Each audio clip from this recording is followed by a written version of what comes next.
Você sabia que um dos maiores desafios após a Segunda Guerra Mundial não foi apenas julgar criminosos nazistas, mas provar que eles eram plenamente responsáveis por aquilo que fizeram?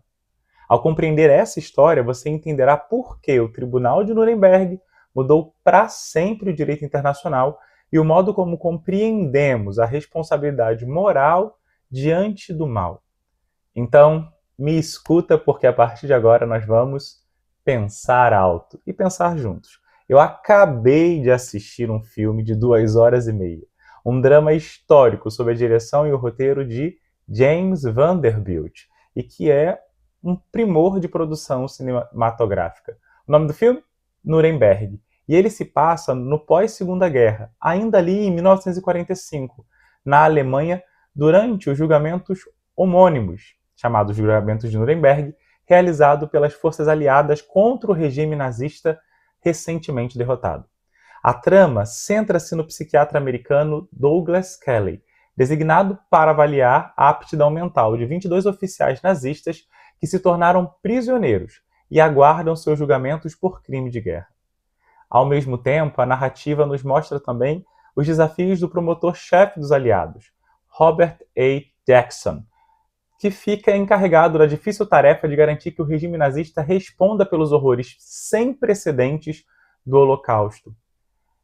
Quando Douglas Kelly se encontra com Hermann Göring, o braço direito de Hitler e o segundo na linha de sucessão, uma batalha interna se inicia para Kelly, fazendo com que toda sua inteligência e ideologia americana sejam deixadas de lado para buscar entender a verdadeira origem e natureza do mal. Baseado no livro O Nazista e o Psiquiatra, de Jack L. High, Nuremberg aborda o julgamento que decretou o futuro de líderes nazistas, e o faz com uma maestria cinematográfica ímpar. O Tribunal de Nuremberg é considerado um dos marcos mais importantes do direito internacional. O que muitos desconhecem, infelizmente, é o desafio enfrentado para sustentar a tese de que os réus eram mentalmente aptos e não estavam corrompidos por uma ideologia eugenista, que era o argumento central utilizado pelos acusados na tentativa de afastar a responsabilidade pelos crimes cometidos. Eles diziam que estavam mentalmente inaptos, que haviam sido corrompidos ou que estavam apenas cumprindo ordens.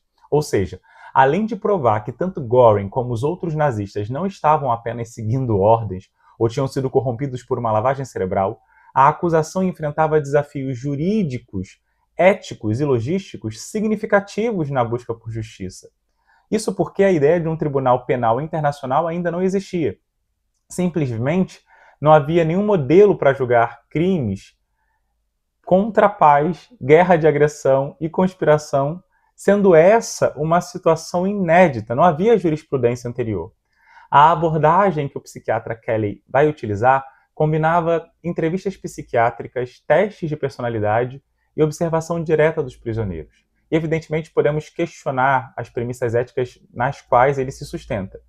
Entretanto, o que ele questionava detalhadamente aos réus era a tentativa de avaliar se compreendiam as acusações, como reagiam emocionalmente aos próprios atos e se estavam aptos a participar do julgamento de modo consciente.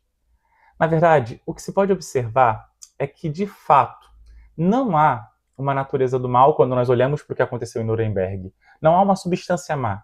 E Santo Agostinho já falava disso quando ele explicava que o mal não existe em si mesmo, que o mal é uma ausência, a ausência de um bem devido.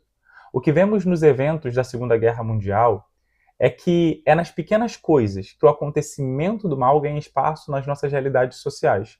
Quando nós paramos de pensar e delegamos a nossa capacidade para políticos, para líderes carismáticos, para religiosos, para ideologias, para esperanças que fazem com que nós assumamos aquilo que outros dizem para nós. E quem vai apontar para a gente é Hannah Arendt, que estava lá no julgamento de Nuremberg. Mais do que um filme histórico, Nuremberg mostra que compreender a mente humana nunca pode servir para eliminar a responsabilidade pelos próprios atos. E essa é uma reflexão que continua profundamente atual. Precisamos acordar para isso. Então, fica ligado. A única pista do que um homem pode fazer é o que esse homem já fez. Se você gosta de conteúdos que unem filosofia, história, direito, formação humana, você está no lugar certo. Siga esse perfil e compartilhe esse vídeo com quem também pode se interessar por um pouco mais de cultura histórica. Em breve você vai poder ter acesso ao meu livro, Para Além do Ser, um conteúdo profundo em linguagem simples, assim como esse vídeo.